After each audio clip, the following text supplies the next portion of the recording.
And then how many people have been here before but you're not members yet? And the rest are members, right? Members, turn your hands. There we go. Yeah. Okay, we got a lot of them tonight. Okay.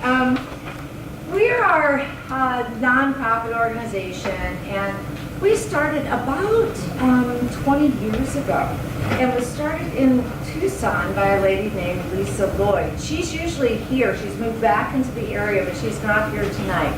But she had developed a product called the French Twist. And ladies, you may know what that is. You know, you used to put your hair into a French twist, okay? That was her product. Many years ago, she and her mom developed it, and they really didn't know what to do. So they made a lot of mistakes, but they ended up doing extremely well with it. And then she developed a lot more products. She brought products to market herself. She licensed products. So she got a lot of experience and then started this organization herself, she and her mom, to try to help others. So that's where we started. And then we grew into Phoenix. And then when Lisa moved, she went to work with, oh my gosh, all over the place. But she ended up working with Damon John from Shark Tank. And she's been all over the place. So the Tucson chapter closed. Now I think they do have a kind of a member or some kind of a meetup or something like that down there now. But the Phoenix, of course, thrived, and that's why we're here today. So I always like to tell that story because it was started by somebody that's just like all of us. You know, it started out and didn't know what to do. So this is where we've come in all these years. Okay, and we are, like I said, a nonprofit. We do help to educate, support, and provide a centralized source of information. And this is for inventors of all levels. So even if you just have an idea that you haven't even written down yet, we'd like you to come here because that's the best time to join our organization, because now we can help guide you, tell you the mistakes that we made, help, get you away from those pitfalls that everyone has gone through. So anyway, the earlier you get to us, the better. We do have both experience and inspiring inventors. We do provide the guidance and we help each other with our ideas. One thing that I do want to make sure everybody knows, though, is we do not do it for you. We are here to help. We're all inventors ourselves, and we've made our mistakes and all that. Everybody's working on their own products, but we're here to help each other. Some people, when they join, they might think, oh, well, now I can just call and somebody will do this for me, that for me. No, we don't do that. You do everything yourself. We just help you and tell you what to do. So anyway, our synergy of knowledge really does help a lot of people. When you really think about it, I'll get to that in a minute, but with all of our experience, so many people in so many different areas, at so many levels of experience, you put all that together, and we're a pretty good powerhouse. When you look at our think tank, I'm sure at some point there's going to be a problem we can't solve, but I haven't seen it yet. Usually somebody, solves the problem or gets to that next step to solve the problem. So it's pretty dynamic. Like I said, we're not going to do it for you. We are the nonprofit. We don't want any part of your product. We don't want you to give us any percentage, anything like that. We have our own products. This is all for you. So we're not like the people you see on TV that say, hey, do you have a great idea? They take a percentage of your product. We don't do that. We're just, here to help. So of course our public meetings are held on the first Wednesday of every month, like tonight. We always have an educational speaker, and it is a very good source of networking too, so you can stay afterwards and network a bit. On our closed door meetings, this is why you join. It's for these closed door meetings. And they're held on the third Wednesday of every month. We do have to have an application, a signed NDA. Confidentiality is strongly enforced. So you can feel free to talk about your product while you're behind these closed doors. And Les will talk a little bit more about that. Yes. It's up here. And closed door meetings are structured as a think tank. We do share ideas.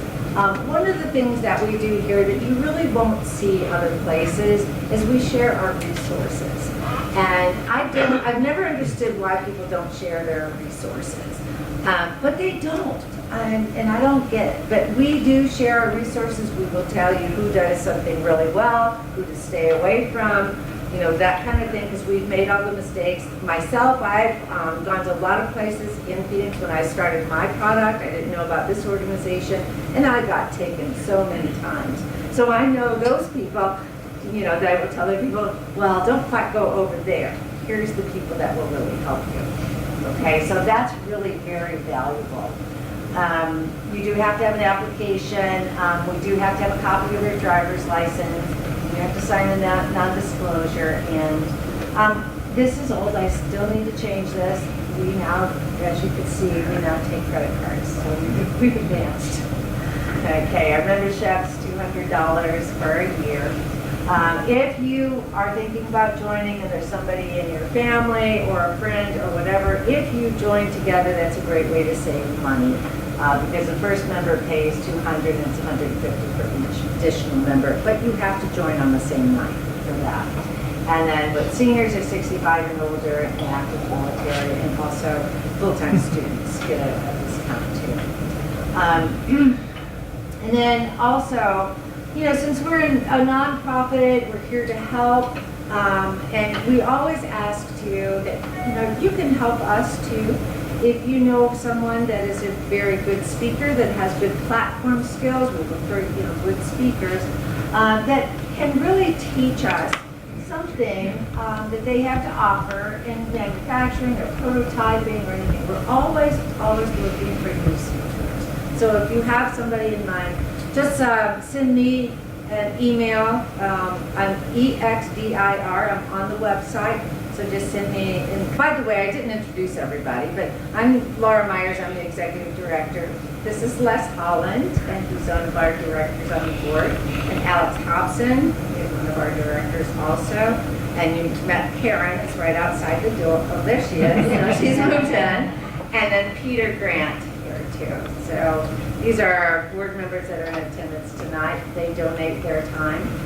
So I hope you're getting the idea of, you know, we're here to give and here to help. Everybody donates their time. So we're not here like a Shark Tank type thing that we're going to take a part, you know, of your product. And with that, I'm going to turn it over to Les, and he's going to update us on a couple of things and then introduce our speaker. Thank you, Laura. For those of you that are not yet members, I want to do a little more push on why you should become a member. As Laura said, the real value of our group is the closed meetings on the third Wednesday of every month. That's members only. When you join, you sign a joint non-disclosure agreement with yourself and all current members. That means when you talk about something in the closed meeting, you do not start the 1-year clock on your public disclosure. Once you've made a public disclosure, a sale, a publication, a talk about your idea, you have 1 year to file a patent. If you don't, you forever lose the right for intellectual property on that idea or concept. But in our closed door meetings, you can bring something in, talk about it, ask questions about it, say, who can help me with this? One recent meeting, we had a gentleman with an idea regarding air conditioning and cheaper electric rates. We had 2 of our members that had extensive experience relevant to what he was doing. They're now available to him offline, separately, to help him figure out how to move forward, what's good, what's bad. So 2 of our members were available to him at no cost. So very good things happen in the closed door meetings. So I would encourage you to join us in the closed door meetings. Tonight's speaker is going to talk to us about the path to a financially successful endeavor, how you make a project go, what resources are needed. He'll talk about the phases of product development and review the impact that will have on your success or failure. will introduce and demonstrate the Entrepreneur's Sandbox, an online tool. Anthony has been a product developer, an electrical engineer, a software engineer, and has created over 6 dozen products and systems. A lot of our people become serial entrepreneurs. They have more than one idea. He's worked for Mattel in the early days, is an expert in medical MRI development, has worked on high voltage systems, assisted Fujitsu Semiconductor on a new process, and with that I give you our speaker for this evening, Anthony Espisito. Hello. Thank you very much. I want to ask you how many feel that they could make a good living playing blackjack or craps up in Las Vegas? Anybody? Raise your hand. Think you can really do it? Okay. Well, I'm going to discuss the homework that's necessary to take your ideas and to create your concepts through cash flow. And there are many phases, stages, and steps to do that. I want to explain a little bit about my background, and it'll make a little sense why I'm doing what I'm doing. Let's say hello. Okay, so my career in engineering. As was said, I began my career at Mattel Toys. Back in the 70s, I was one of 3 guys developing all the handheld electronic toys. And then from that, seems like a really easy transition, I began working on the Shuttle Enterprise as a senior engineer. All right. Now to explain that, it's a very unique situation because in the toy industry, that market sector, the most important thing in the design of a product is the raw cost, the materials, and the labor. The margins are extremely slim, so all the design concentration is to make it extremely low cost and very easy to build. These items, minimum build, 5 million pieces in the Philippines. Typical margin on these products might only be 8 to 12%. Not very exciting return. However, working on the shuttle, one project I worked on was the caution warning system for the evac spacesuit. I don't recall anyone asking me what the rolled up costs were going to be. Just wasn't a concern. So what's interesting in that is that, unbeknownst to me, I learned very early on that depending on what business you're in, what market you're in, you have to change your priorities on how to be successful. So even when you go through the accounting of developing your product, where you're spending your money, you have to do it very judiciously based on what's important for that market sector. Because like I said, no one was costing the materials I was using in the space program. Now, through the 80s, I spent a lot of time doing military, working on the submarines, the stealth bomber. And then in the 90s, I got involved in communications and built my own business in Maryland and was quite successful from a clean piece of paper. Within 14 months, had our first $1 million in sales. In the second year, we had over 8 million. The business was sold to Emerson Electric, a very, very large concern. From there, I got involved with other communications companies. Then in 2000, I got involved in medical, and that's pretty much where I've stayed most of the time until I moved to Arizona and got involved with this company here. And if anyone gets hit with a taser, it's possible you can blame me because I designed a lot of the high voltage electronics. So, okay. So you're an inventor. Why are you an inventor? You want to make some money.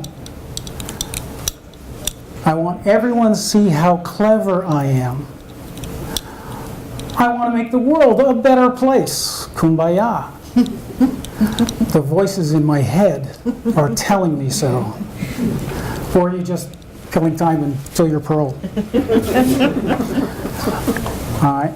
I would suggest that anyone that doesn't really focus on this one right here, I want to make money, you may not be that interested in what else I've got to say. Because what else I've got to say is about getting organized so that you don't lose money. Because most people, most entrepreneurs, they don't make it the first time. Not every entrepreneur, not every inventor is going to be a top drawer engineer. They're not going to be a terrific accountant. They're not going to be financial savvy. They're not going to know about engineering processes. They're not going to know about manufacturing processes. They're not going to know about how to do market research. They're not going to know how to even evaluate the market so they can even create a sales model. They don't even know what a corporate model is, how to even figure out if I have a business, what are my budgets, what are my expenses, what are my overheads. All right? Very few individuals have all of that in their head and on their fingertips. Okay, so are you motivated and enthused, or are you an idiot? This is important, all right, because there's going to be a lot of people say, yeah, you can do it, you can do it, you can do it. You can do anything you want. But guess what? You really can't. You really got to do your homework to see whether or not it makes any sense to do something, whether something's feasible. Because a lot of people lose a lot of money because they didn't do all their homework.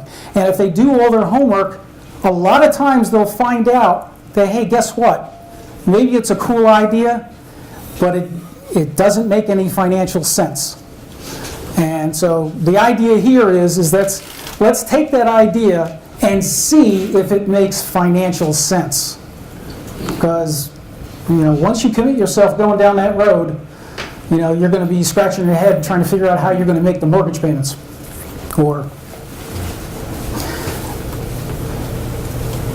Okay, so we start to get organized. You might have seen graphics like this. Do a little self-awareness. What are my strengths? What are my weaknesses? What opportunities are out there? What do I got to worry about? Like I said, where's Captain Obvious when you need him? Okay, so you're in the corporate world and you see these kinds of structures that, I got to follow a plan like this. Well, most large businesses are very, very good at being inefficient with time and money. So the problem here with the individual or very small business to follow very, very complex processes is probably not going to be fruitful. It's very easy to find yourself going down a rat hole and really losing the knowledge that you need to collect.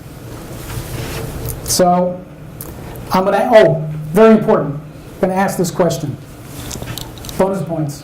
How do you eat an elephant? One bite at a time. Bingo. You get a prize. Okay, so we break things down into palatable pieces. Let's first start about what is the venture adventure. You've got to focus your ideas. You've got to understand the risks and what's feasible. You have to have a plan that can pull it together. You've got to identify your market. Who are you selling to? Why are they going to buy it from you? If you can't do it all on your own, you better have a good team. Where's the money going to come from? That's going to be one of the biggest questions you're going to have is funding. And fortunately, I'll talk a little bit about that. And then, of course, it's like anything. Persistence. If it's a plan that's going to work, it's only going to work because you're persistent. It's really easy to throw your hands up and just say, this is too hard. And that's going to be most of the time. So, I've broken this up into 4 phases, to go or no go. And sometimes no go is the right answer. So let's take the idea of new product development. What is new product development? Well, new product development is taking the idea and actualizing it, making it real. And it happens typically in 4 phases.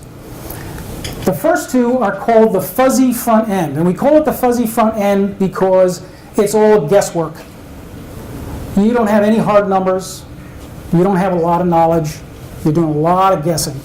And the better your guesses are, the better your chances are. So it's good to be a good guesser. So we have concept. And in concept, that's where you're fleshing out your ideas. You're going to then start to try to model things. You may make prototypes. You may start looking at the marketplace and start seeing how big it is, how much money is there, what could I possibly capture out of that market, and that becomes feasibility. By the time you get to feasibility, your concept may be prototyped. You may even have a functioning unit. But at the end of feasibility, you better have a business plan, because that business plan is what's going to tell you what you should be doing in the next 2 phases, development and industrialization. And if you see the red line up there, okay, that red line is a lie. That red line should be going up exponentially. All right? Because concept and feasibility cost you virtually nothing. Development is going to be lots of money, because if you've got to hire any expertise out there, you're going to hire an electrical engineer, a software engineer, mechanical engineer, all right? Unless you can do it all yourself. Even the smallest of just plastic toys, just prototyping up something like that, the engineering time, doing 3D models, any type of solid modeling, $50,000 to $100,000. When you get into industrialization, now you're talking about hard tooling. How do you set up for mass manufacturing? So then we start talking about hundreds of thousands of dollars.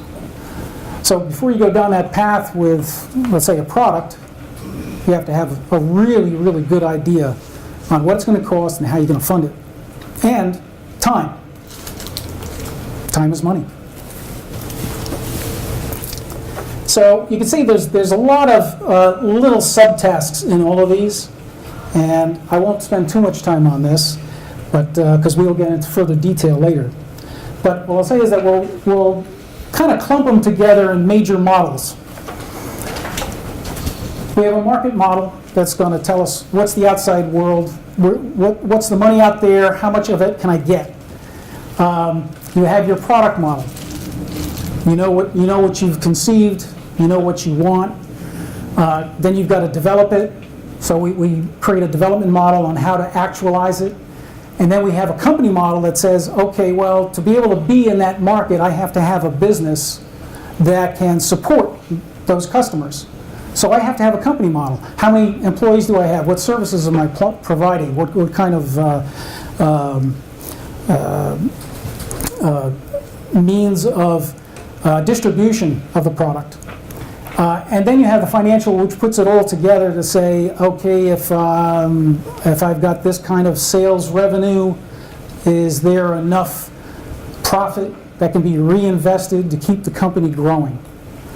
Because if you can't reinvest enough money to keep the company going, then you're not sustaining the company. And therefore, to keep it alive, like what happens with most people who get VC money and so forth and haven't done all their homework, they end up having to give away more and more of their business so that they can get more money in to keep themselves alive. So sustainability now becomes the key issue once you've got your business running. And we'll talk more about that. So we break it into some more pieces. That elephant's pretty big. So we got to really take lots and lots of nibbles. So we start off with our concept, and we also start looking about maybe early on if we're going to bootstrap this thing, whether or not we're going to use our own personal assets, and of course understand what our liabilities are, and that may be part of the formula for funding. While we're doing that, we begin a business plan. You don't finish it. You don't finish your business plan until all your models work and you know that you've got a chance. So you never finish your business plan. Then we start looking at the market, research, modeling the market to see what type of sales are possible. Then the business model and the life cycle. This is important to realize that once a product is developed, once it begins its sales, that's not a static condition. Products are born, they have growth, they mature, and then they die. So you'll have a product life. And through that product life, you're going to have varying sales, and you're going to have varying expenses. And your business is growing to meet those sales, and then something may change and those sales may decline. So that becomes the cue to know about the product life cycle that, gee, I better come up with another product before this one's dead. So it's a good idea to always be birthing products. The company model is going to be the universe that your business is going to live in. So here, this might be a little bit difficult to understand, but I put in calendar because calendar relates to the business calendar when it refers to employees. And when we refer to employees, we talk about, okay, well, how many work hours in a day, how many work days in a week, what are all the holidays, what are the minutes that people take off for breaks, they take off for lunch, they take off for vacations, they take off for holidays, and so forth. So you end up with an efficiency number, a labor efficiency number. So you hire a person, and so if you're doing a 40-hour week, 5 days, 40 hours a week, that would give you 2,080 hours a year of labor. You're lucky if you're going to get 75% of that. So that's just the reality. So we have, first off, a calendar that just talks about real life. How do people actually live in their businesses? Then, of course, all these things get rolled up into your total operations cost. You're going to have your overheads, your payroll, your expenses, the cost of the facility, and you're going to have budgets because you're going to have regular annual expenses. And then staffing becomes very interesting because as your company grows, guess what? You're collecting more people, all right? And as you're collecting more people, that increases your payroll, which increases your overheads, which increases your operational costs. And all that's got to be rolled in because, okay, well, if you're, making the same sales but increasing your business, then obviously your profits have got to be less because your expenses are higher. So this has all got to go hand in hand. And there again, in the application, I'll show you how this handles that. So now we start looking at the product. Well, we have to come up with some kind of a design, and I'm talking about a physical product. It can also be a service or it can be software. The process is pretty much the same. The only difference is that, well, software uses a lot less materials, and a service may use less materials, but you may have consumables or some type of materials in a service, so therefore you still have that. So you'll have materials and you will have labor. So we look at that. There are ways of calculating the labor that's part of your product, which is called time and motion studies. We have processes for building the product, and so you may have to do some basic assembly, you may have to have inspection, you may have to go through certifications, you may have to go through a lot of processes depending on what the product is. But to get there, you got to develop it. And so I lump in 16 major tasks. And some of these are redundant. And the reason is that when you're doing a development, very often the first time it's designed, it's not 100%. So if you plan that you're going to have to do an iteration, then you're ahead of the game. And so when you cost it out that way, then it's not a surprise. But to expect that everything's going to happen on the first shot, well, that's one of those kumbaya moments. I guess if that happens, then I'm sure, the clouds will part and the sun will shine and everybody is singing and dancing in the village. All right, once we've collected all the issues of development and industrialization, we can start looking at all the data that's been created to find out what's going to be our cash flow is what we're working towards, because cash flow is king. Cash is what you're doing it for. So we have to look at some things. Sales variances, this is cannibalization or coattail sales. If you create a brand new widget, did you have an older widget that you just obsoleted?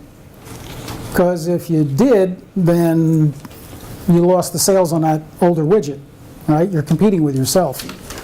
On the flip side, if you create a new widget, that new widget may have accessories that can go with it. So now you have something new to sell. So you can add to your sales. So it's good to think in those terms that when you're creating a new product, maybe think about the add-ons that could also be sold with it. Break-even analysis, this is a common thing. How many units do I got to sell before I break even? Is it 10? Is it 100? Is it 1,000?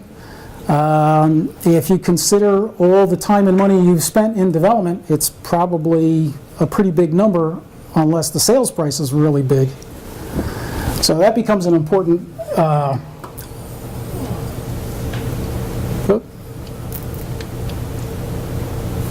eventually, we'll summarize all the information and we'll get to cash flow. The more formal version will be a pro forma. Pro forma is what accountants like to see because it basically just breaks it up into sales, assets, liabilities, expenses. And then sustainable growth. This is the one that is the key pin. Because you can make a business, and you can even make a business that's somewhat profitable. But how profitable? There used to be an old saying, and this goes back to the 90s when there was the Book of the Month Club for everybody in business. And there was the green apple theory. And that is, if you're not growing, you're dying. In a way, that's always true. Sustainable growth is essentially a curve. And that curve is how much money, how much of my earnings am I reinvesting in the business so that it can operate at a greater level, at a growth level. I'm reinvesting, I've got more capital to work with so I can sell more units. If your sales exceeds that curve, you're bust. You have over-leveraged yourself, you're not going to be able to meet sales, and usually lots of bad things happen from that. So the idea here is to find out what that curve is and to try to match your sales plan to that curve. Now, that curve gets affected by many things. One of the major things it's going to be affected by is the margins on your product. How much gross product do I make on every unit I sell? And some people will throw out a number. If I'm making 45% gross margin, if I'm making 50% gross margin. A lot of times in a real business environment, if you're not making 65, 70% margin, you're not doing well. So, again, we'll get into the details of that once I show you the application.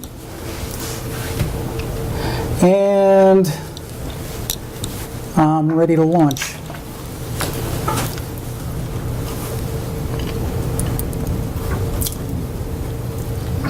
This doesn't fit so well.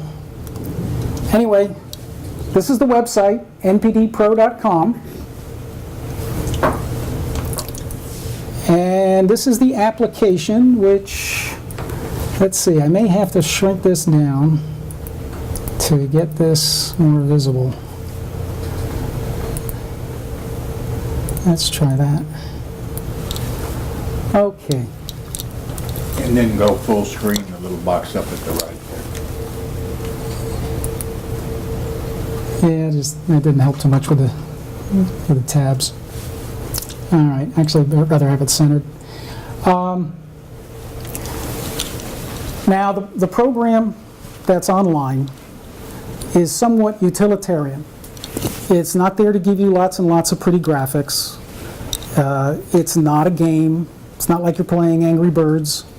It really is all about money. And so it's been laid out in such a way to progress you through the various stages, and everything refers to time and money. There are only maybe 1 or 2 out of the 72 pages that have anything that's remotely like a metric. All of the other ones always refer to, the metric is earnings. It's actually referring to dollars. So if you don't see any dollars, there's nothing. So I'll explain the program here. Starts off on the left is, on this first panel, is mostly some instructions and some help files. We do provide you with a variety of instructions on what's going on in the program, some tips on the use, which goes on for quite a while, tips on incorporating. Those of you that have not taken the plunge and gotten yourselves an Inc., a Corp., LLC, or what have you, this will discuss what you do and all the pros and cons. So there's plenty of reference information here. Just a little bit of discussion here about the new product development process, and you'll see some of the models broken out here for convenience, and some descriptions throughout the phases. A full explanatory of what is a business plan, and understand that regardless of the pros, much of it is brought in by the government's Small Business Association. So actually, some of these you could if you find any misspelling, very often you can blame them. I've also given a lot of useful links so that you can jump right over to the SBA and a variety of other places that are pretty handy to have, especially if you're looking to patent or trademark anything. Now, you may have noticed from the beginning we've talked about 4 phases, and there are 4 phases in this application. This first phase is basically dealing with that initial concept and evaluation stage. You're not really doing any design work here, but you're just trying to get your thoughts down. And that's why on the right side, that first page is, well, let's put down some information and describe yourself. Now, we require a project name, so this is the way we can save your projects. The program can save an infinite number of projects. They're all stored, they're all archived up at the server, and they can be retrieved at any time, and you can have as many as you like. You can create one, and then you can copy it, so that, let's say you do a complete business model and you want to use that same company model, you can just rename it and save it, and you can use that for a whole nother project. So there's no limitations there. So here we just say, okay, well, who am I? What kind of business am I? And any other details. And none of this prevents the program from working. The only thing that needs is a name, a project name. But the other information is useful if you are going to create a business plan. I will get to that shortly, but one of the features of this is that this will write the business plan for you. You can take all the information and you can put it into a Word doc and format it yourself. But there's one button that you press and it will format all the data, all the information, and it will provide you with a reasonable business plan that you can present to anyone. So, from this project module, we go over to the evaluation module. And this is the first one that has a metric. It's basically the only one that has a metric. And this is just to get, is to size up your idea and to size up your environment, to size up what business you have presently. And it asks a lot of very basic questions. Some of these may be meaningful to you and some of them may not. But we'll start with this business fit metric. And this is like, well, you've got this product. How do you address your market? Is it attacking new markets? Does it solidify or enhance? Is it a minor contribution? Or it really doesn't address a new market at all? And as you see over here, there's a little value, a little score. Now, this score can change depending on how important that issue is. And you've got a slider for each question to define how important that question is. And of course, if I go up here, I went from 75% down to 62%. All right, already got low confidence in this idea.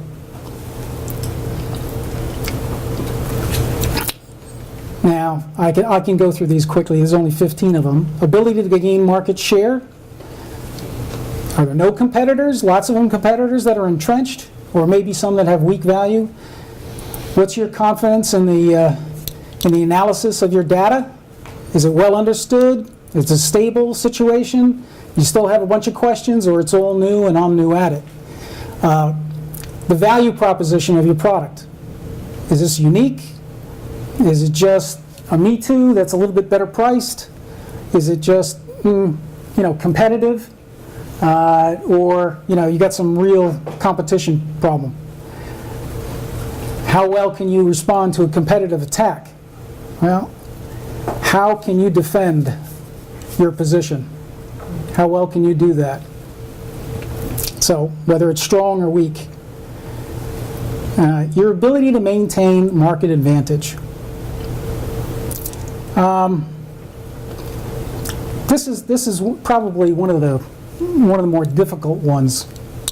It really becomes very, very specific between the product and your client. Is this something that you can keep selling to the same kind of customer? Is there always a demand for it? Or is this something that's very short-lived? Cannibalization. I already spoke about this before. Is this, if you go down this venture, are you all of a sudden going to lose a lot of sales? The moment you start marketing a new product that's better than the one that you had, well, then you've already told everybody, don't buy my product anymore. How does it fit to the current customers?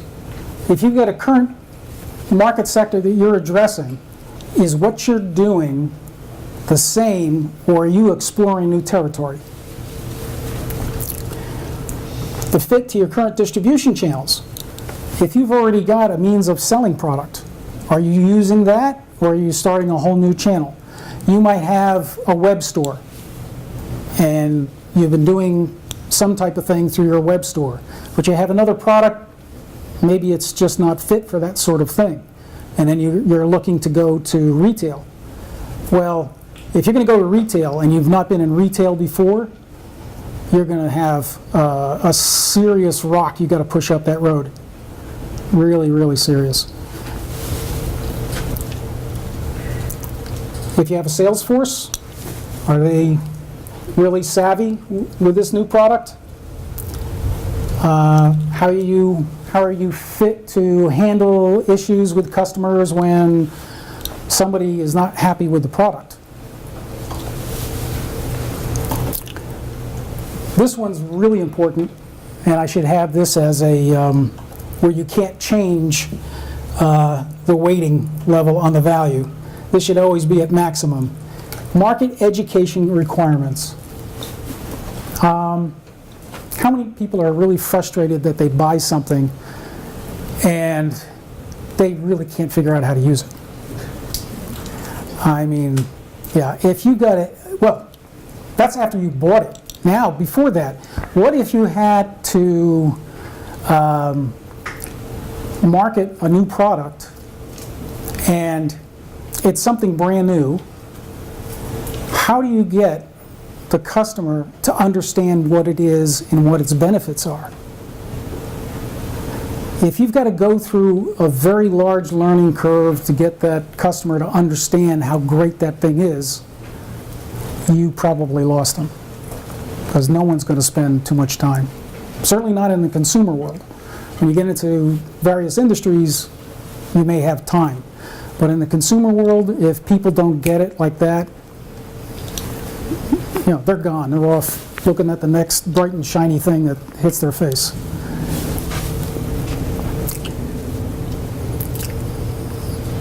Project complexity. How challenging is it to get this product put together and industrialized? Engineering fit. Do you have the resources to do this? And then the final one is the manufacturing fit. Do you have those resources available?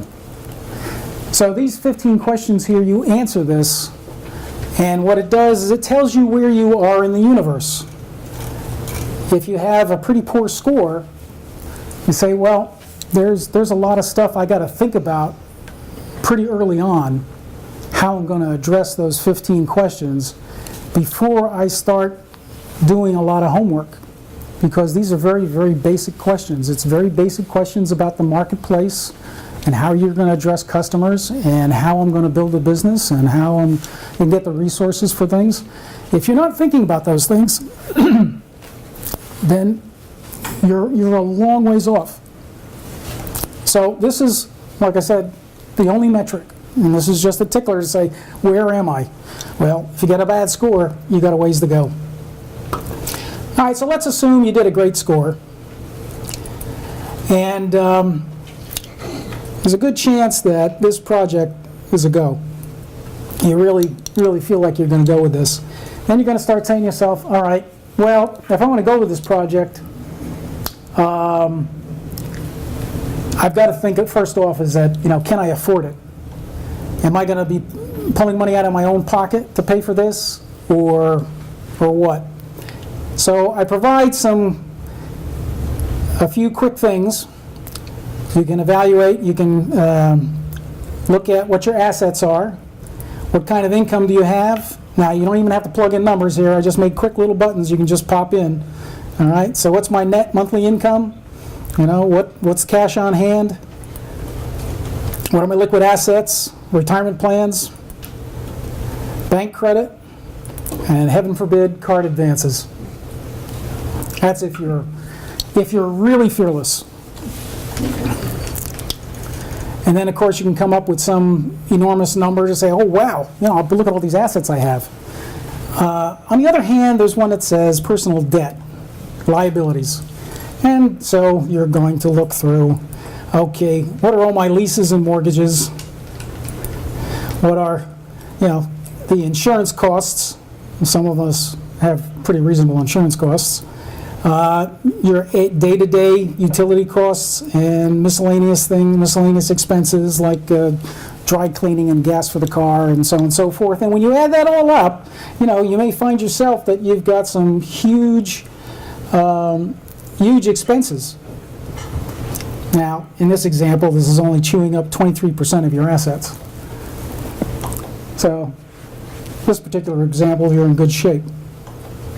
But that's that. So anyway, it says that you do have some funding, and then when we look at funding, you could decide that I'm going to use that $259,335 to start off my business, or not.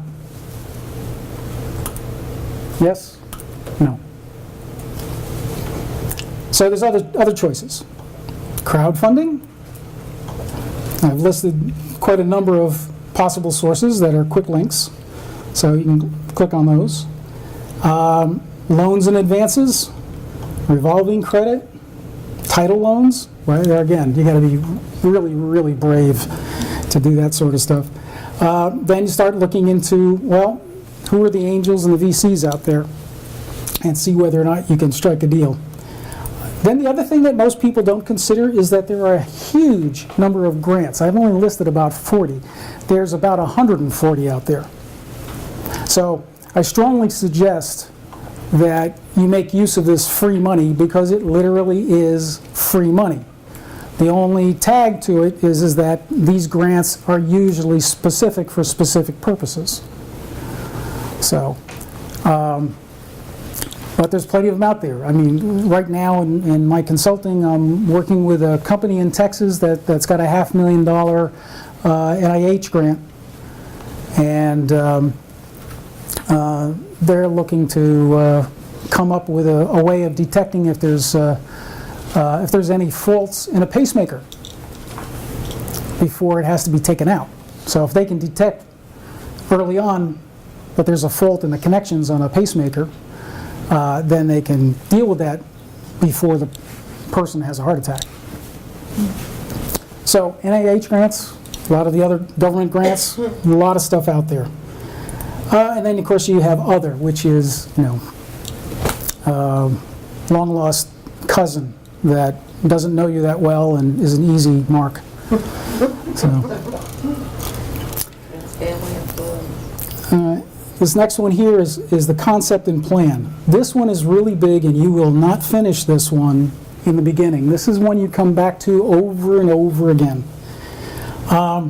These are many of the things that you need for a business plan.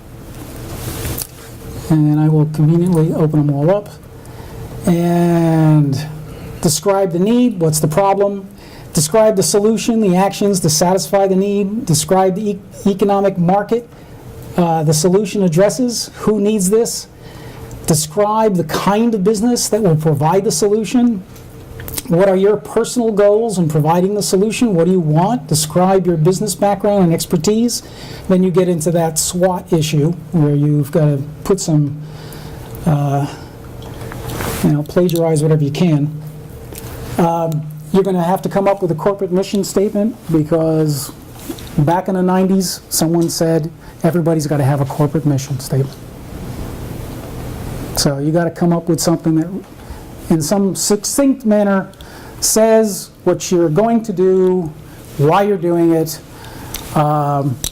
and not paint yourself in the corner by saying anything specific. Okay, then you can describe your company, its stage of growth, and you're going to have to list the management, any of the, if you have a board of directors, any owners, if you have people that have given you money, if you're an LLC, every member owns a piece of that business.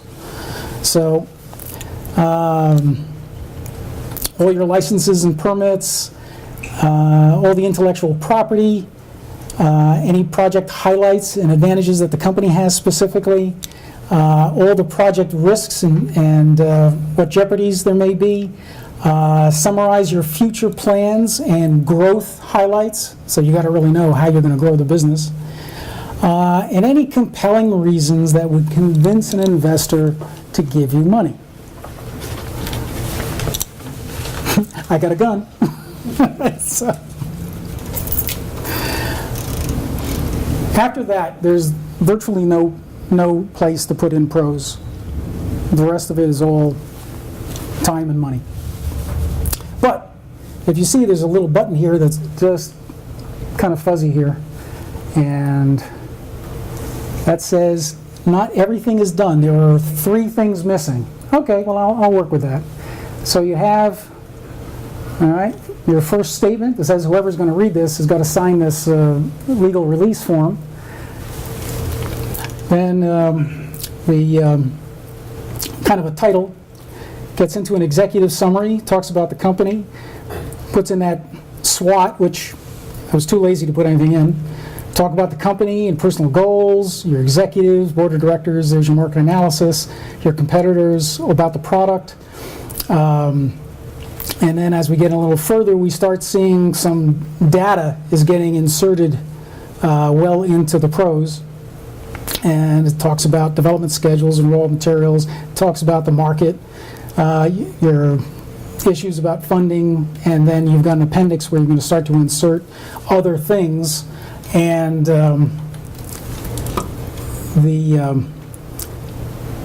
those other things can be any of the other pages will print. Just want to notice that you can see that in your printer, this will all be formatted and paginated.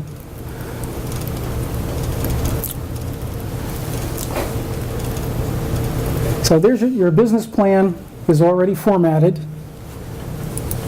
And if you want, you can just copy and paste this into a Word doc, massage it any way you like.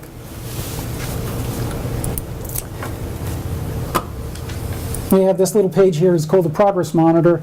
These are all the different modules, and they are describing whether or not information has been saved or is incomplete.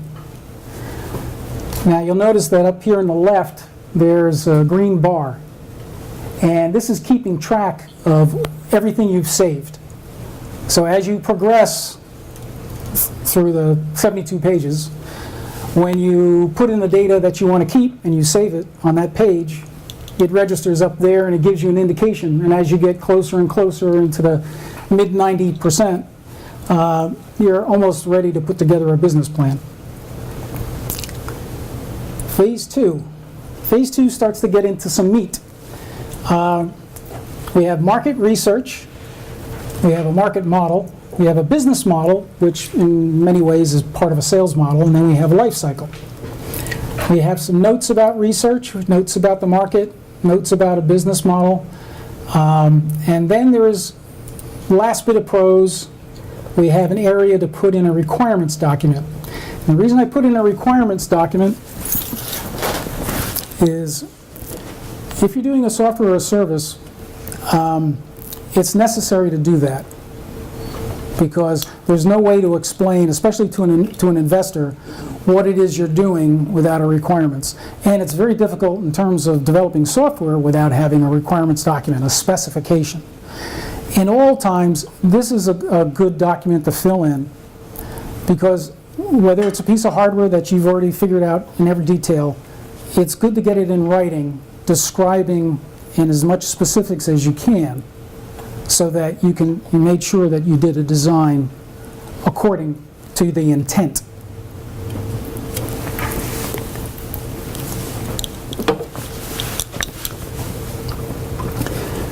So, market research. What is market research? Market research, for the most part, is identifying who's the customer. Sometimes you'll find that there are customers out there that you didn't know you had, but you didn't do the research, so you didn't know. So let's identify the sector. All right, I've got a variety of examples, and these are not, it's not limited to this, but this is for generic purposes. It can be in the consumer area. You could be, let's say, in the commercial area like communications, or if you're in the energy area, law enforcement, such as making things like taser, toys, waste management. I separated that one out because, boy, there's more and more things involved with waste management today than ever before. Whether it's transportation, medical, military, know which market you're in. You have to advertise your product to those kinds of customers, so you have to be very specific about this sector, because the way you would sell to the military is not the way you're going to sell to the consumer. It's a completely different sell. And again, it's demographics. All right, here we're dealing with all kinds of people. You know, is it age specific? You know, is it you're only selling to tall people?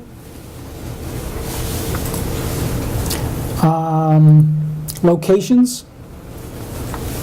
Are you trying to sell to a community? Are you trying to sell to an individual? Are you trying to sell nationally or internationally? Is the product specific to a limited location? That becomes important. You're in Arizona. It's really, really hot. Okay? You're not going to sell a lot of snowshoes here. So there again, that just defined the demographic. This is, you're not selling snowshoes in Arizona, therefore you've already decided where that's going to be sold.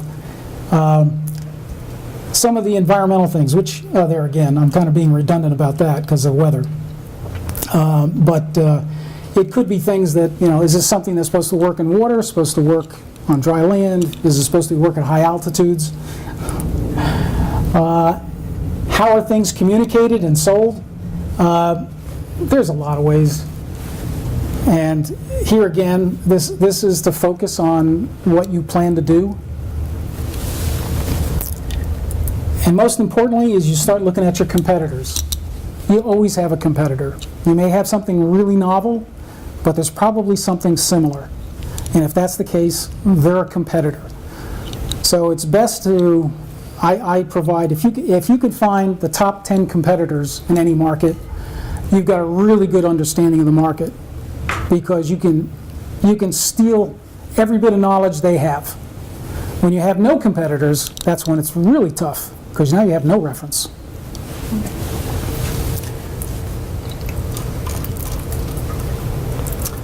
Okay, now we get into graphs.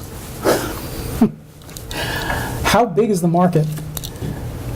Is it a $10 million market, a $100 million market, a $1 billion market?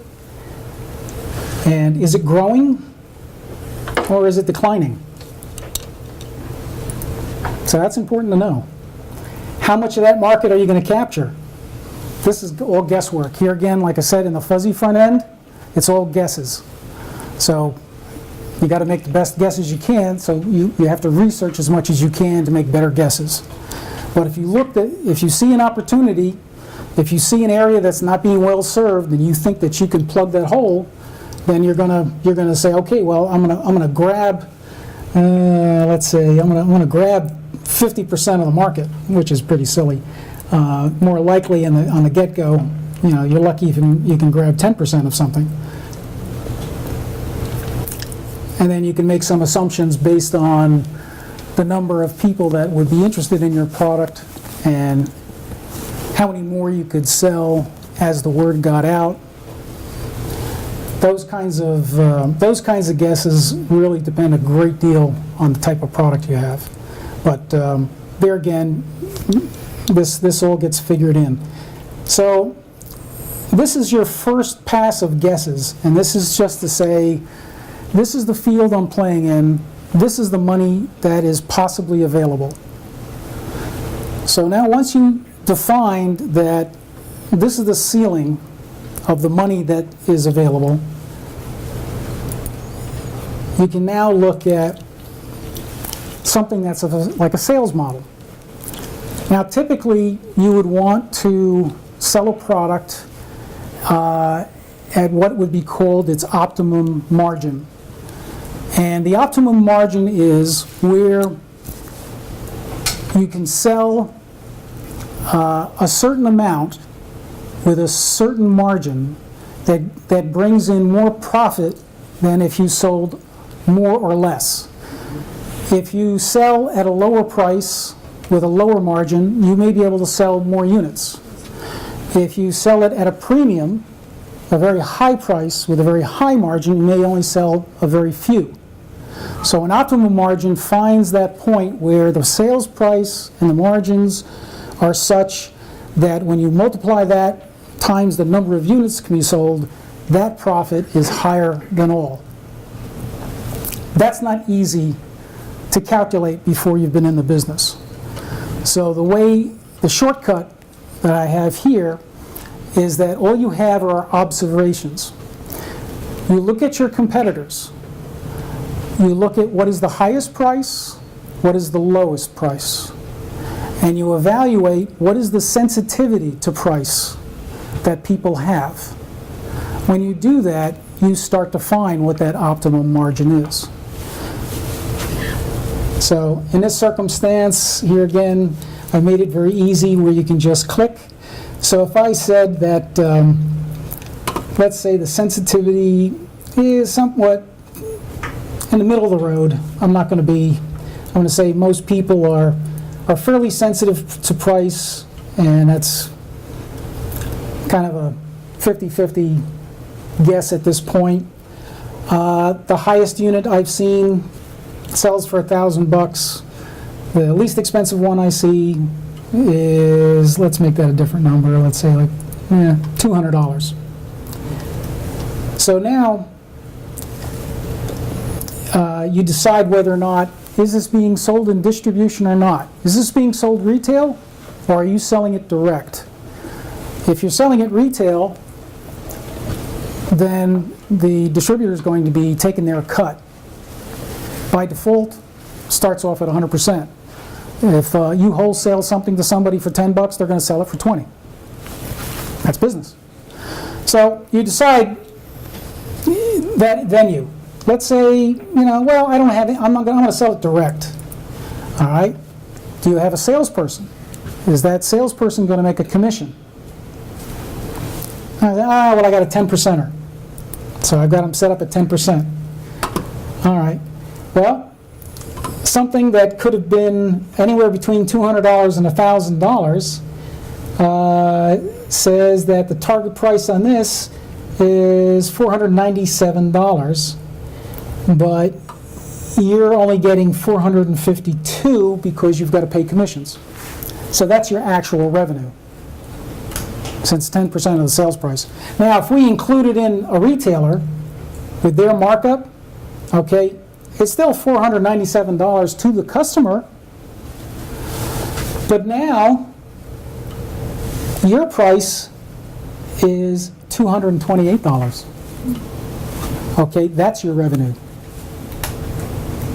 So now you know that what's being sold for $500, you're only collecting 225, and that's the total revenue. That's not after you've paid all your expenses. So that's not profit. All right, so we've got that. Then we get into this interesting bit called the life cycle. Like I said, products are born, they grow, they mature, and they decline. And it's important to understand in the marketplace you're in for those types of products, what is typical. Now, if we were talking about cell phones, well, 2 years you're easily obsolete completely. So much of electronics, it just becomes obsolete, before you can even tool up. So knowing the life cycle is very important. It tells you how much time you got to make money, or whether you can. So in this, we can decide is that we can look at the marketplace and we can recreate their life cycles, and we can create all kinds of shapes. It all depends on what the market is. Now, what's important about this life cycle curve is that it is showing you the maximum sales that you can anticipate, and your sales is the area under the curve. So at this point in time, you're making 25% of your maximum you can make, and at this point you're making only 60%, and here you're growing up to your peak amount, and then it's declining down to zero. So this gives you a good idea as to, it's like, well, if that's what my sales looks like, then my company may look that way. But if you have a scenario where once sales mature and you have a large decline, then it says, well, gee, somewhere in the midpoint of my sales, I've got to start thinking either how to shrink that business, sell it off, or come up with some new project that can be put on top of that to keep the growth going. And you can do that as you develop as many products as you can. On this next side, we've moved over from getting an idea of our marketing and sales, and we're getting an idea about how to model a business. All right, as I said, we have lots of overheads and expenses that are part of operations. one of the first things we start off with is that since a business is made up of people, is we have to define what is the people resource. And the people resource is time. And here I got it set up as a default. We got 5 days a week, 8 hours a day. And then we start talking about, okay, where are all the minutes lost? Well, I got 15 minutes lost in, well, wait a minute, lunch breaks? 45 minutes.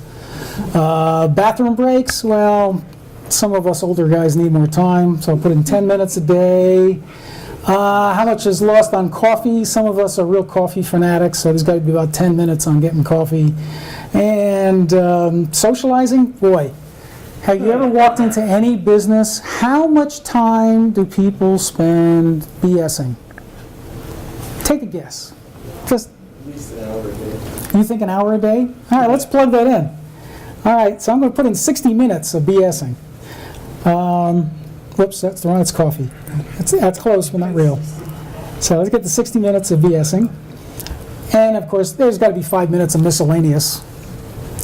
Now we got to look at lost days. Okay, well, one thing I'm going to do before I get into lost days is that I've got a holiday counter, which has got all the likely holidays. Oh my God. And so, okay, let's put in Columbus Day. All right, and let's say Rosh Hashanah, and Patriot Day, and Labor Day, and Women's Equality. Thanksgiving, and President's Day. Okay, our Feast of Our Lady of Guadalupe, we got to have that. All right, we got our Christmas, and we got our New Year's Eve, and I guess we're going to have to stick in Kwanzaa if we don't want to get sued. And let's see, what else have we got here? The day after, because we're all drunk. Robert E. Lee's birthday. Oh, let's be politically correct. Okay. All right, so I've just chosen 13 holidays, and we're going to use those. Now you're going to say, okay, so I'm going to use that instead of this one. Vacation? 2 weeks? 3 weeks? 4 weeks? 2 weeks for most? All right. So we'll put in 10 days. It's 10 working days. How sick do we get here in Arizona? Shouldn't we get six, I think, 4 or 6 sick days a year? 6 days? 4 to 6, I think, is what generally companies get. All right, well, I'll put in 5. That's in the middle. Okay, any family or military leave that we need? Don't get sick. No? Okay. How about training? How many days are spent going off someplace being trained? Maybe a week? All right, so put in 5 days for that. All right, now let's go roll up here and see what happened. Okay, well, based on the amount of work hours, okay, you went from 2,088 hours a year down to 1,255. You're at 60% efficiency. So for every person that you have out there, you only get to use them 60% of the time. Now you see how important that calendar is when you start calculating all of your labor throughout design, development, industrialization, everything. You lost 40% of your people.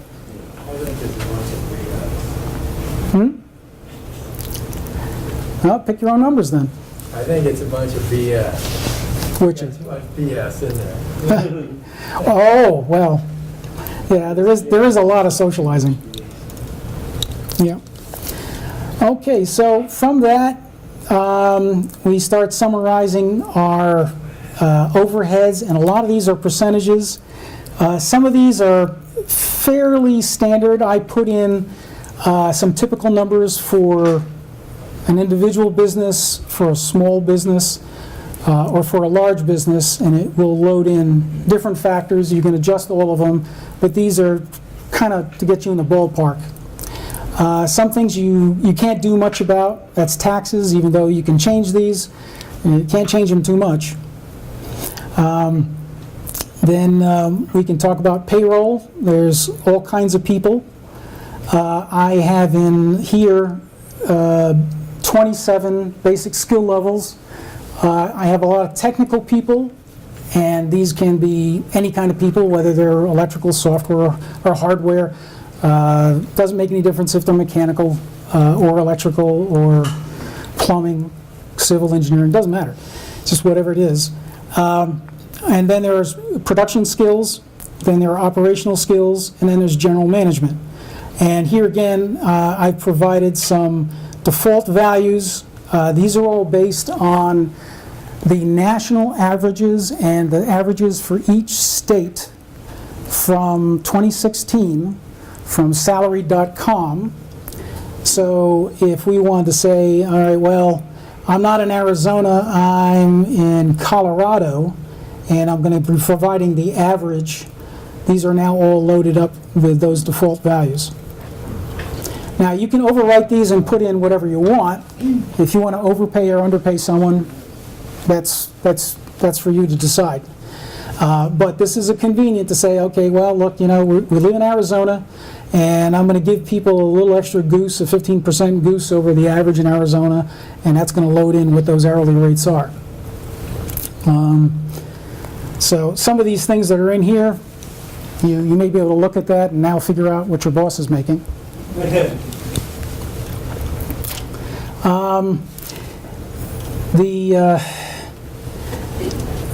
The head count is something that you can put in manually.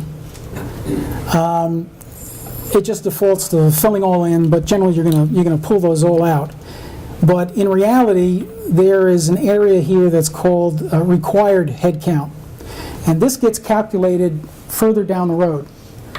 As you start modeling your development and your industrialization issues, it's going to decide how many heads that I need, how many skilled people do I need for each of these tasks, and it's going to see what fits on the calendar. Remember that calendar. And it will tell you, well, this is the required people. So very often, once you've got enough data in there, you're going to supplant this head count, and as you see, it even gives you a message. This head count of 27 exceeds your need of 14. So you can go up here, hit the button, and boop, and it just popped in just the required amount and no more. I'm going to jump a little bit just to show you something that's interesting, is the staffing plan. And the staffing plan shows you what the head count is going to be over your 5-year business growth. And you have a choice to make. You can either optimize your head count based on what you actually need, or you can be a really nice guy and just retain all your employees. Now the red line is payroll. If you optimize, there's your payroll. If you're a nice guy, there's your payroll. So you want to be optimum, or do you want to be a nice guy? That's something you have to decide on your own.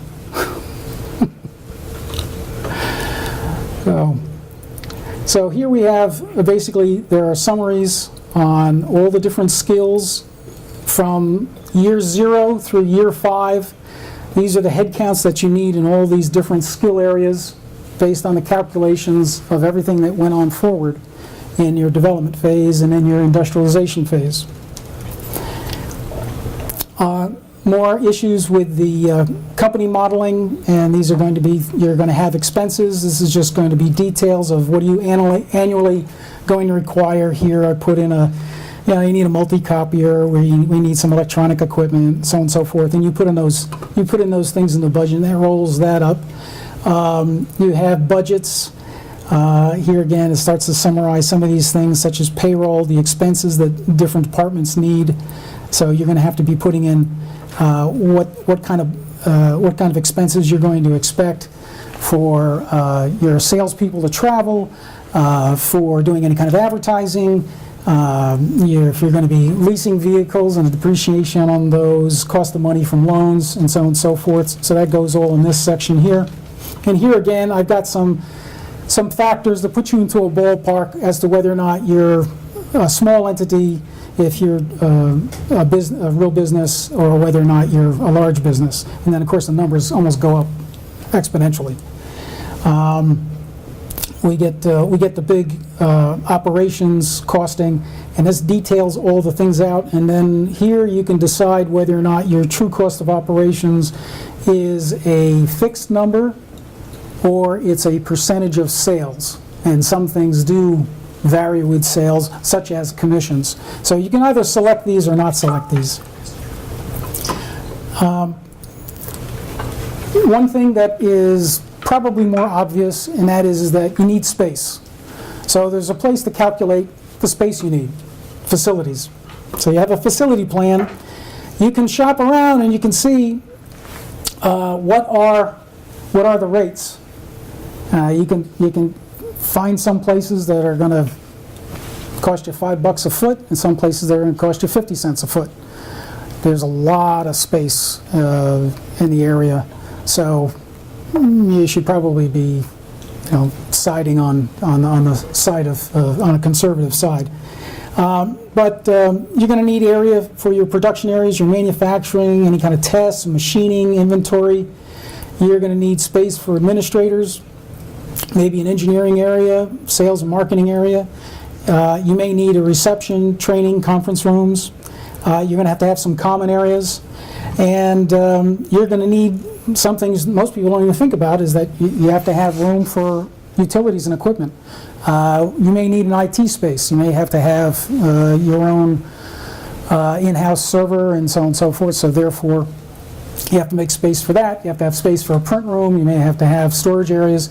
So you add this all up and you start to see, well, gee whiz, I thought I could get away with 1,000 feet, but it looks like I need almost 3 times that to really fit all the stuff I need to fit. And then, of course, based on the rate, you thought maybe you'd get away with $1,500 or $2,000 a month on your lease, and it looks like you're really going to spend about $4,000, and then, of course, you've got to throw taxes on top of that. So your facility plan is a good part to fill in early on if you can. Now that we've got some rudimentary modeling of the business, we can start to move on to those things that relate more to the development and the product. And this gets a little thicker. This first page on the left shows a summary of all the activities that went on the right. As I explained earlier, I had grouped 16 major tasks for doing development. So in this, let's say we're right here in the first one. You have all the various skilled labor, and you would describe what it is they're going to do, what kind of hours are going to be involved, and if there are any procurement costs, any materials that they specifically need to do that task in development. And then if this is something that has to be repeated, you've got a multiplier. So you don't have to all go back in here and start refilling all the numbers and saying, oh, I didn't need 2 of those, I needed 4 of those. You can just hit a number and it'll just multiply it all. Now what this is doing is that if you can understand that we have all these skill sets, it knows what the cost of that skill is based on the payroll module. So the moment you say, I need 2 hours, and that particular skill was $25 an hour, you now spent $50 an hour prior to overheads. Overheads get all rolled in later on. And so that $50 very often becomes $400. So you do this for all 16 tasks, which ones that are applicable. There are a couple of things here that are broken out, such as a separate module for testing, for documentation, certifications, and obviously critical reviews. There are prototyping stages. You can either have engineering prototypes or you can have production prototypes, alpha and beta, ones that you might build and then give to various special customers to examine and to provide feedback. So you can do all of that detailing here, and then on this side, the development summary will break out all the hours, the raw costs, the total weeks that those tasks take, And the interesting part about that is some of these tasks are critical tasks. A critical path is one that has to be done complete before other tasks can continue afterwards. So you would go here and define which one of these, or how many of these, are critical paths. It makes a big difference in the total schedule of things, because even if you're not using the labor, and I'll show you this next panel here that shows labor utilization, even though you may not be using, and you'll see that some of these utilization numbers are terrible. It's like, okay, my top engineering manager here, I'm only using him 25% of the time. Well, I got to have him, and if he's part of a critical path, I got to have him. And even though maybe he costs me $150,000 a year, I'm only loading him up 25% of the time. So this second panel becomes a real wake-up call about how you use labor. So a lot of times people try to do with fewer people to do more things, and this is a good indicator of how to figure that out. But then this all gets summed up, and you start looking at your final costs. You start to see, okay, there are raw materials I have to buy, the basic labor cost before the overheads, the basic hours that are being used, the man hours, and then you're going to see, okay, the weeks it takes to complete the tasks that you detailed out. Now this, the development time is very important, because your entire overhead, your entire cost of operations is continuous. And so during that whole time, while you have no sales of any kind, all right, you're just spending money. You don't have any money coming in. And then even when they're done developing, you haven't industrialized it. You haven't built anything yet. So for 24 weeks for sure, you're spending money and not making money. Then you get into the manufacturing processes, and in the manufacturing processes, you start to see, all right, there's a variety of processes that have to occur. Something has to get assembled, something has to get tested, it has to be inspected, it has to be whatever. Eventually packed up, put into inventory or shipped. All right, and all of these things take so many minutes, and you're going to put all those in here and add them all up, including all the raw materials that may be needed for any of those phases. Especially if you think about just packaging. All right, so your product has to go in a box. You know, maybe the product goes into a bag, and then it goes into a box, and then it goes into another box for shipping, and then it gets palletized, and so and so. So you have lots and lots of material that just keeps adding up that you have to add to your total industrialization product. So here again, all of those tasks get rolled up, and you start to see the total labor that's invested and the total materials that are invested. And in this one, you actually get to see the overhead contribution with the labor.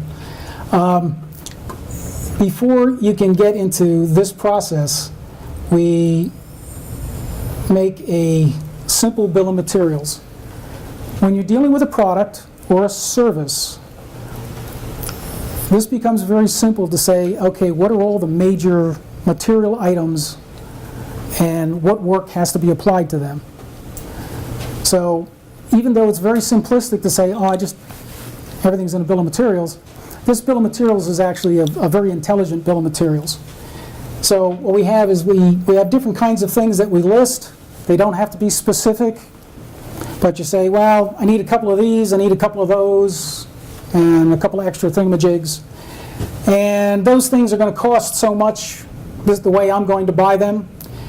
And then I'm going to figure out what labor has to be applied to them.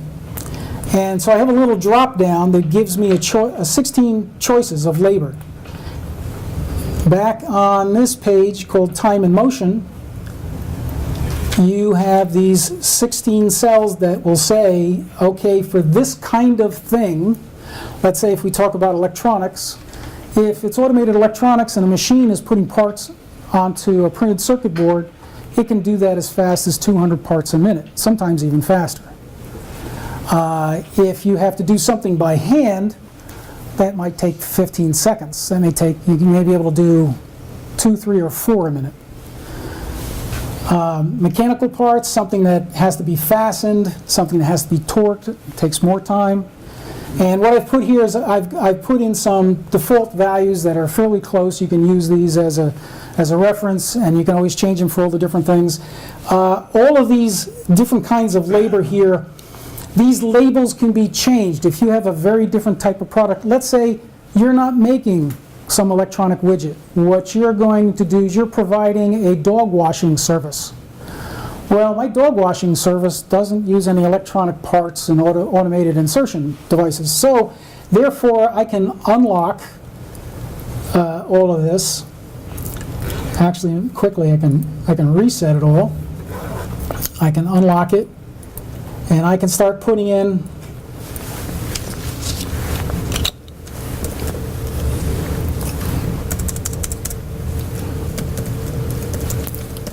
washing steps. And then you can start filling in the different kinds of washing steps you might have. And so now, labor code E1 through E4 would be 4 different kinds of washing steps. And then you may have some other type of labor that's involved in prepping a dog, or if it's different animals, you may have a prep stage and say, depending on the type of animal, if it's a 10-pound animal or a 40-pound animal or a 200-pound animal, then you have different labor associated with that.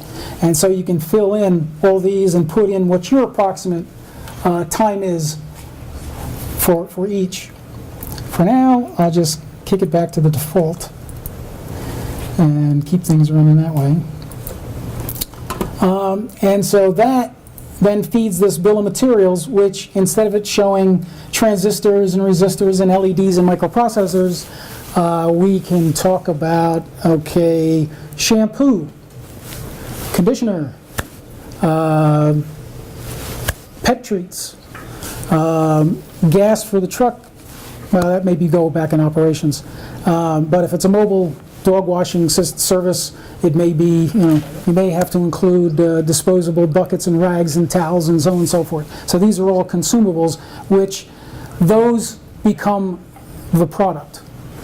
Those materials and that labor associated with it now become what it is you're assembling. That's the unit. And that will be referred to as the assembly. Now, other things to support what you're doing, and these are generally one-time expenses, is things that have to be tooled if you need to have something made special. And that could be either for the product, or it could be something to be able to provide the service. If you had a mobile dog washing truck, you're probably going to have to customize that truck. And so under tooling, you would put all the things that are needed to customize that truck, because it pretty much is a one-time expense. Then you might have external services. To be able to make that mobile truck, you may have to hire somebody who's really good at plumbing. You can put that there.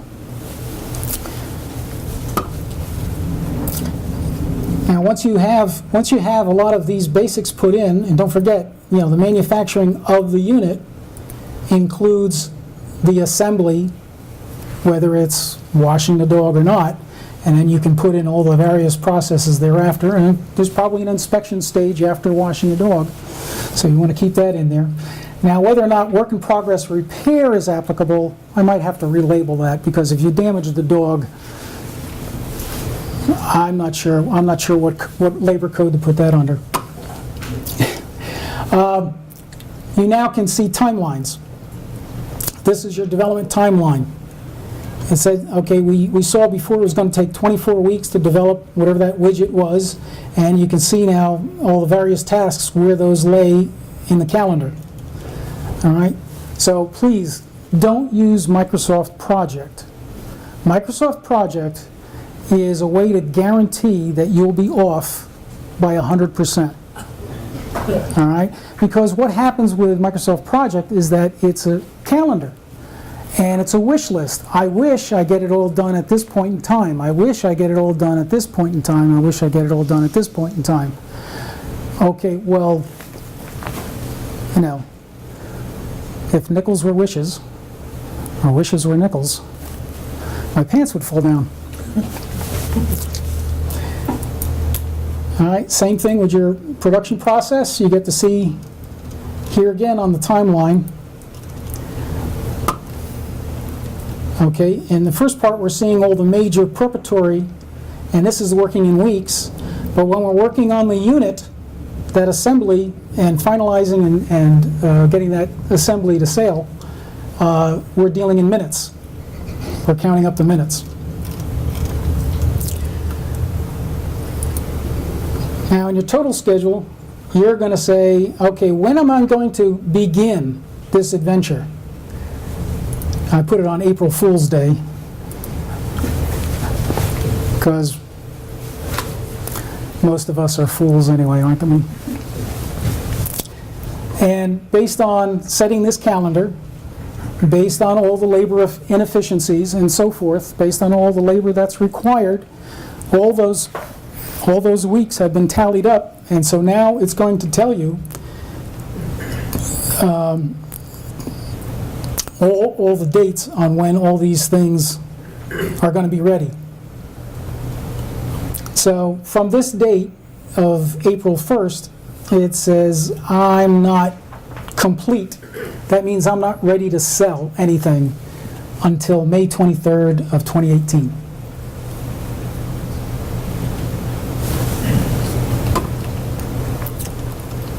That can be a bitter pill to swallow, realizing that you've got to wait over a year before you're going to make sales.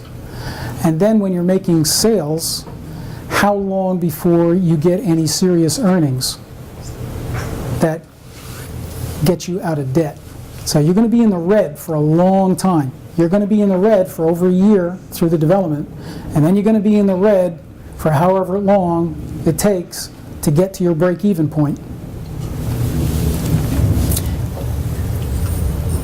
Now, I've done a couple of things here besides adding some notes. There's an area to play. There's a little playground to work on a development idea, and just to play around with a bunch of sliders and a couple of buttons so that you can see what happens if I play around with my materials, if I play around with my labor, if I play around with my overheads, if I play around with time. Where does it all fit in the scheme of things when I look at the total cost of that product? And here again, you got another playground that plays with the product, but in this circumstance, you're playing around with the market, and you're saying, well, what if the price was different? If I had different margins, if I sold more units, if the market share was larger, or the market size was larger, and here again, there's lots of little sliders you could play with to try to paint a different picture. In this circumstance, you got a huge margin. Every guy likes to hear that.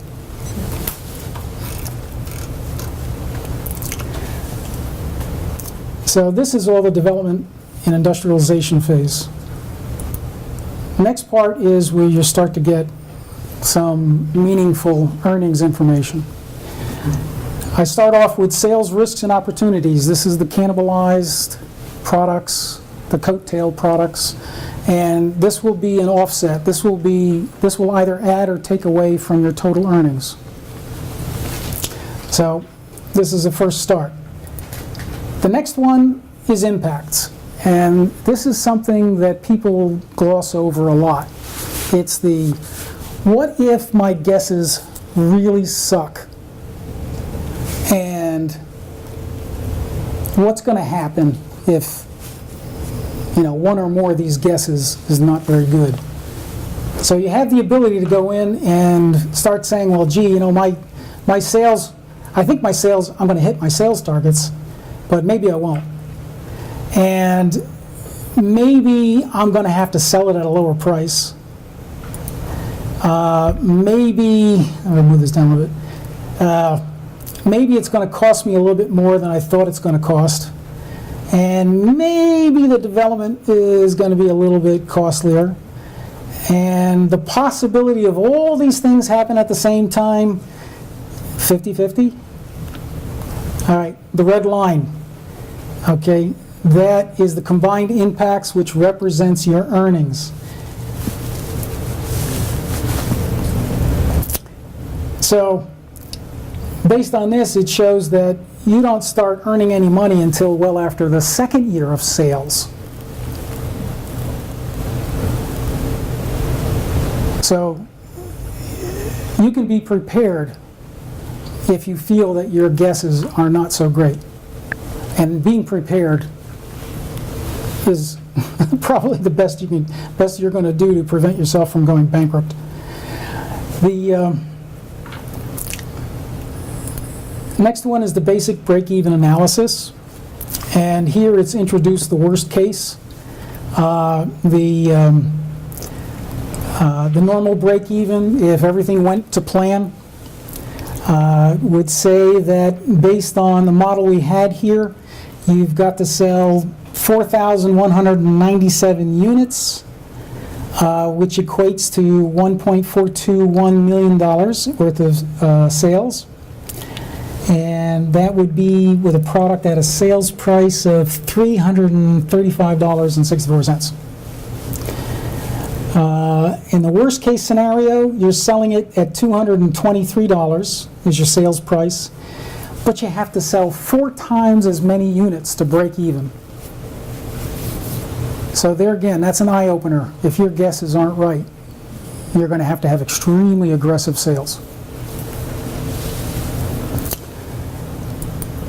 Summary is just a summary.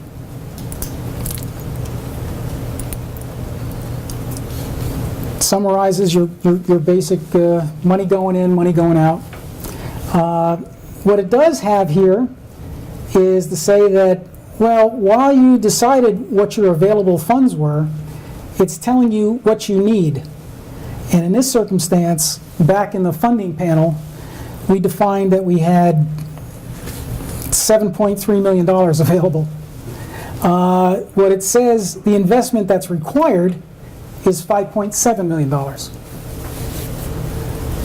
So knowing that, if you were going to be borrowing money, you go back and say, well, I don't need to borrow that money. I want to hold on to more of my business. So you put that $2 million back in your pocket. Here, again, a summary is a summary. It summarizes the development and the product expenses.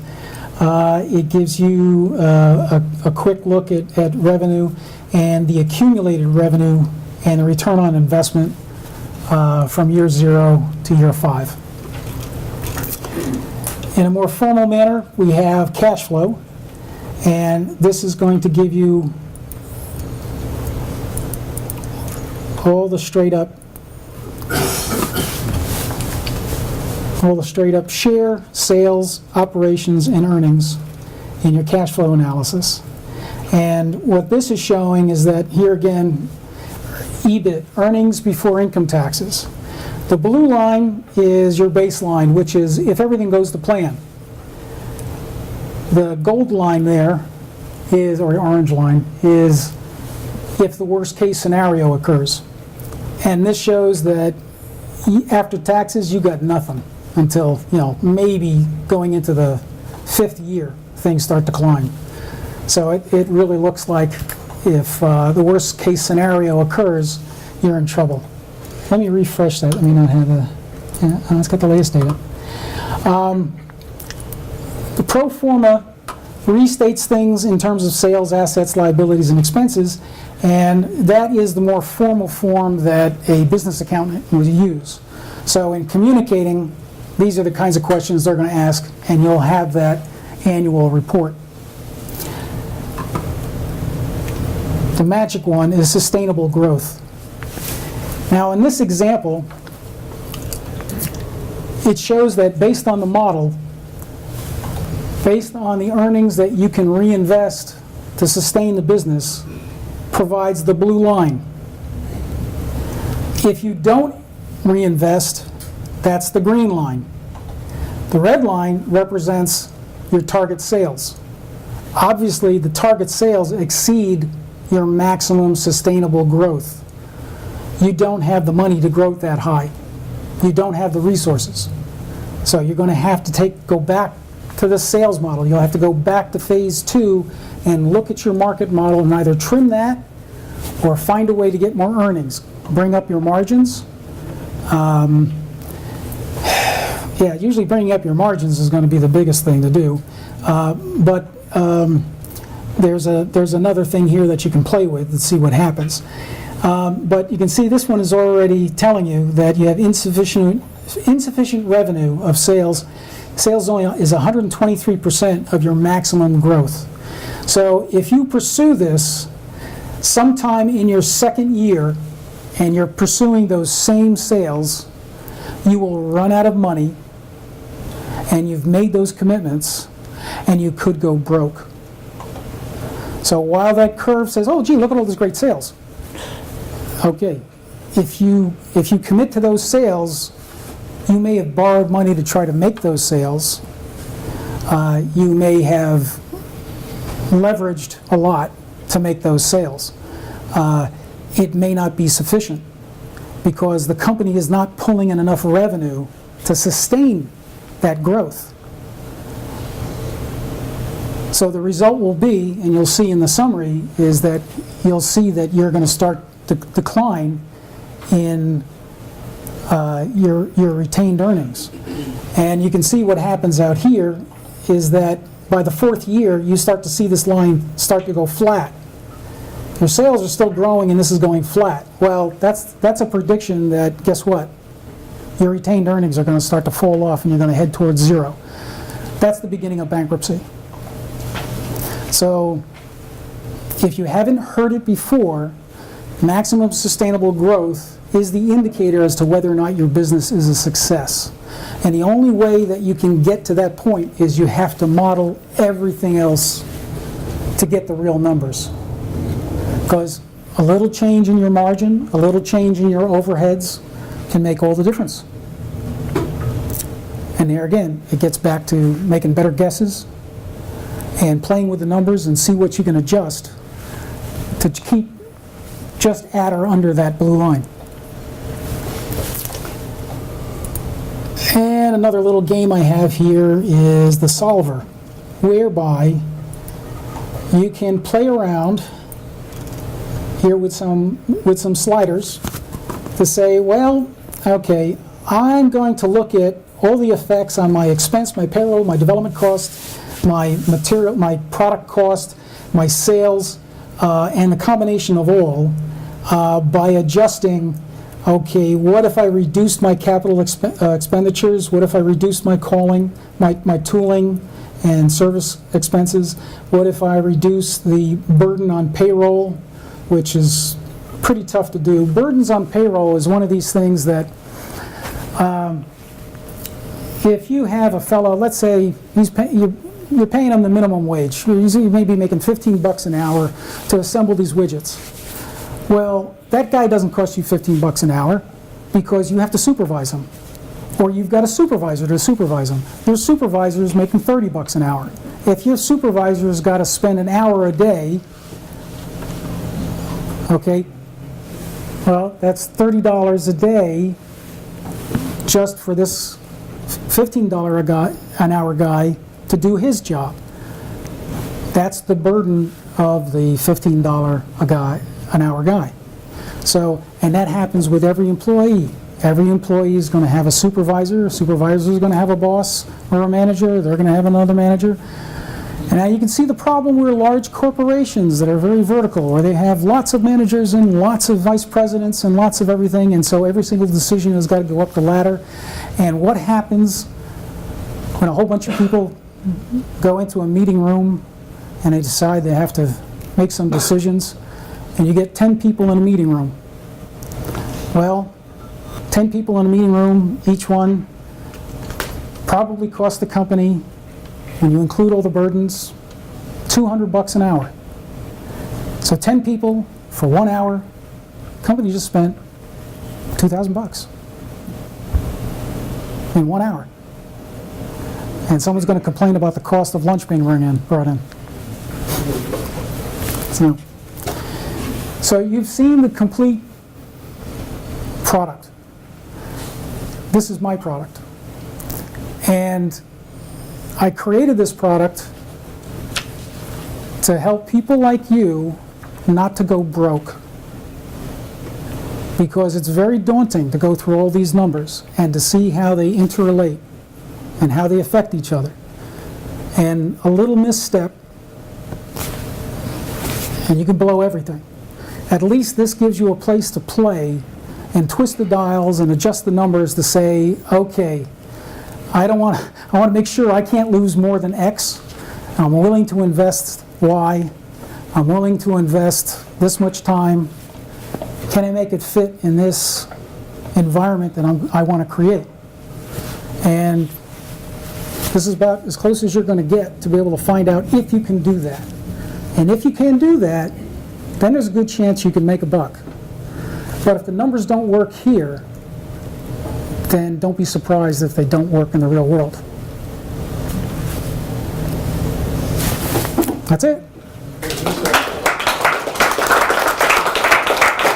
Thank you, Anthony. I think we've gone through, I mean, he's just thought out everything. So when you're at that stage and you start playing around with this, I mean, it's really serious. People have lost their shirts. They've lost their homes. They've lost a lot of things by not planning ahead. And what Anthony has given us here is a tool, to keep you safe. So anyway, I'm very impressed with what you did. I mean, you thought out every single thing, and that's very, very good. I had an earlier version of this that I stopped selling 18 years ago. I used to sell a version of this that was, it was like a spreadsheet on steroids. And I used to sell that to the SBA and to Harvard Business. And they thought it was the most comprehensive tool they ever used. This has got easily 5 times the horsepower. The best thing is that it just works in your browser. Okay, all the calculations are done in your browser. You don't have to wait for the server to do anything. One thing I will show, which I didn't show back in the early phase, was this archive and project list. Okay, I have an account, and I have these various projects in here, and if I want to pick this one that I called my first project, I hit load, and it magically loaded in. This was one of my older ones. Only 5,114 data items were loaded. Only.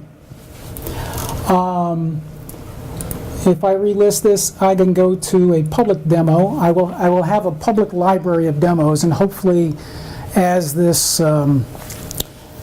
tool gets used, and some people may actually offer their projects for the public to use, some people may model. Maybe they'll model a mobile dog washing business, or maybe they'll model a certain kind of widget which has all these various models in there, and I can include them in the public model so that anyone else can then bring them down, get 90% there, and then just fill in the details that they need, and then they can work out their own business plan. And so here in the public area, I can load that demo down. This one has a few more. It's got 5,537 data items that just loaded. And then you can see where this says this was public demo number 3. If I go up in the project, we see public demo number 3 has been loaded into the project name. I can change the name of this to Thing 1. I save it. Go back down to the archive. Thing 1 is now sitting here as the active project name. And now I'm going to save it into my personal account. So you can do several. And it says, you sure you want to do that? Yep. And as you see the little spinner, it's now uploading 5,537 data items up to your own account. And now you can retrieve it at any time. Can you input figures between the buttons, or are they other than the place where you showed where it could be done manually? No, actually, I did that for a purpose, because many of those numbers, the idea there is to get you to move along away from too much of the minutia. To say, well, if you had, one extra holiday, or if you had you know, instead of, you know, 4, 5, 7 sick days, I didn't include 6. So, you know, if you put in 6, would it really make that much of a difference? You can take it off from something else. So the idea there is to try to get through those things quickly and not get bogged down with too much minutia. If I could have turned everything into buttons, I would have. But unfortunately, at some point, you got to put in some prose and you got to put in some numbers. But the idea here is this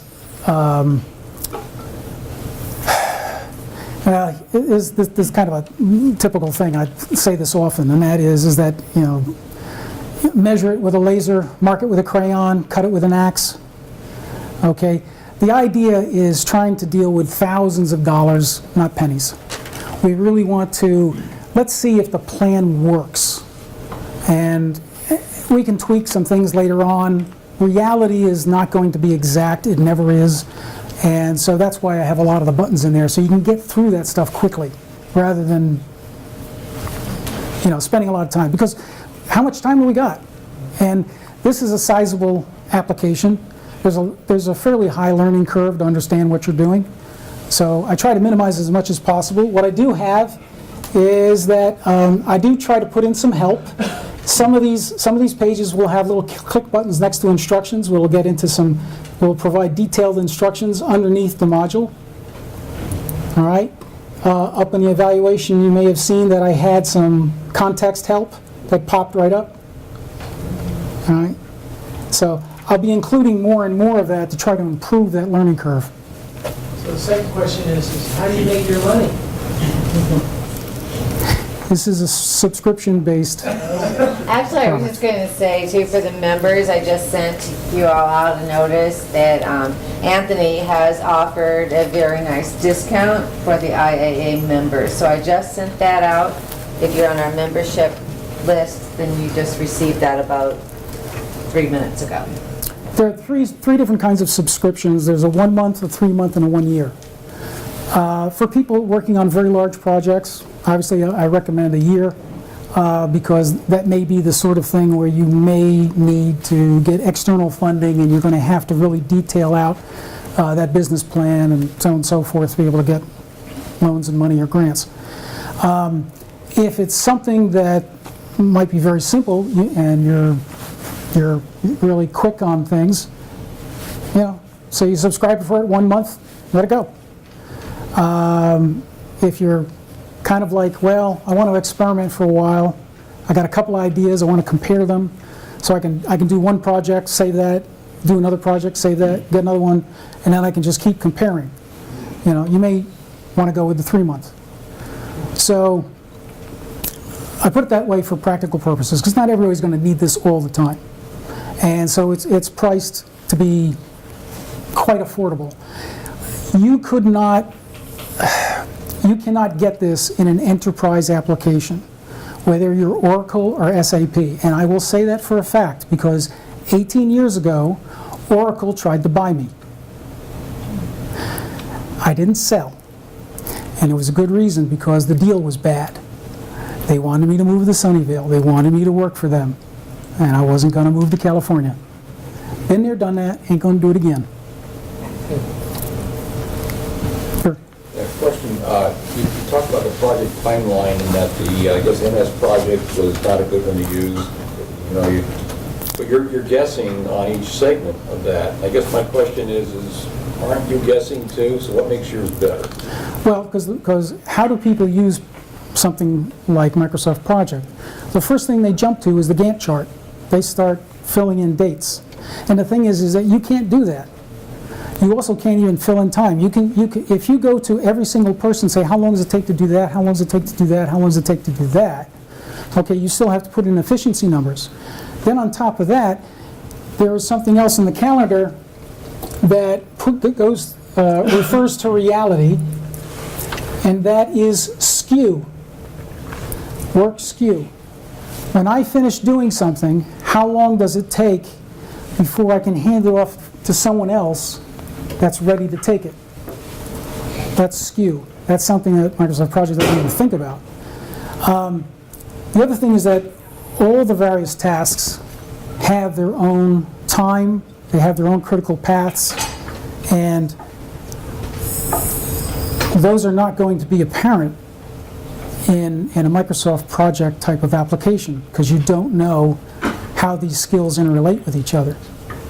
Now, if the person who's doing the sheet doing that has all the knowledge of what everybody does, you may have a chance. But I'll ask you this. Go to any company that uses a tool like that. When are they ever on schedule? Because what happens with a Microsoft project, usually in a corporation, what's being driven, the schedules are being driven from people on the outside. They're not being driven by you. They're being driven by a manager, a vice president, a president, a CEO, whatever. They're saying, we kind of like to see something in our hands, on Christmas this year. All right, so now Christmas becomes the drop dead date. All right, well, where'd they get that date? Just because they want to have a present. You see, what happens is that in most corporations, things get driven by arbitrary dates. They don't get driven by true dates. Now, when you're doing your financials, you're working out how much money can I invest, how long can I survive before I get sales. In the corporate environment, it's not that way. Sometimes they don't have an idea when their sales forces are even going to be ready, whether or not they even have a clear idea when they could begin sales or when they could begin production. Presently, I'm developing medical products. Very, very long timeline. And these dates are just, okay, sometime 2 years from now, we're going to be in production. So it's deadly to rely on something like Microsoft Project when it's your money. If it's the corporate's money, hey, you can spend all the time you want making pretty paper, all right? It's their money. But if it's your money, you're going to want this thing to tell you what the schedule is, because it's actually calculating what you need. You can always spend more time, but the idea here is just to spend what you need to spend. Any other questions? Okay, well, thank you all very much, and members, look for your notice with the code. Quick question. And Next month, the 4th of July, it's going to be, when's the meeting going to be? actually, I'm going to be